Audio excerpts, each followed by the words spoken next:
دکھی انسانیت کی خدمت افضل ترین عبادت کا درجہ رکھتی ہے۔ کرونا وائرس سے ڈرنا نہیں، ہم سب نے مل کر لڑنا ہے۔ حکومتی تدابیر پر سختی سے عمل پیرا ہو کر ہم اس موذی بیماری سے چھٹکارا حاصل کر سکتے ہیں۔ ان خیالات کا اظہار Sanaullah Bhatti of Australia اور محمد عرفان بھٹی آف امریکہ نے غریب گرانوں میں راشن تقسیم کرنے کے موقع پر کہا۔ مزید تفصیلات جانتے ہیں نمائندہ جہان ٹی وی ہیڈ نرالا ڈاکٹر ذوالفقار علی بھٹی کی اس رپورٹ میں۔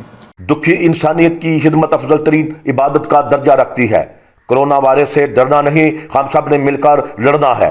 حکومتی تدابیر پر سختی سے عمل پیرا ہو کر ہی ہم اس موذی بیماری سے چھٹکارا حاصل کر سکتے ہیں۔ اس وائرس کی وجہ سے مزدور طبقہ معاشی طور پر بری طرح متاثر ہو رہا ہے۔ حکومت کے ساتھ سیاسی اور سماجی مہیر حضرات پر بھی ذمہ داری عائد ہوتی ہے کہ وہ مصیبت کی اس گھڑی میں مفلس و لاچار لوگوں کا ساتھ دیں۔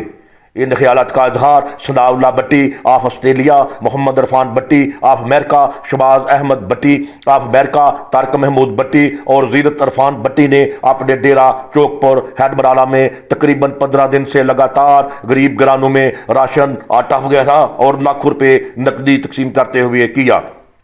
اس موقع پر سابق جنرل کونسلر و رہنما پی ٹی آئی وارث علی بھٹی، محمد نواز بھٹی، محمد انور بھٹی، رحمت بھٹی، حاجی مصطفیٰ بھٹی آف سعودی عرب، سابق چیئرمین ملک محمد خان آف تورنوال، گلزار بھلی، آسن Bhatti of Australia, Muhammad Azam Bhatti of America اور نثار احمد بھٹی آف آسٹریلیا بھی موجود تھے۔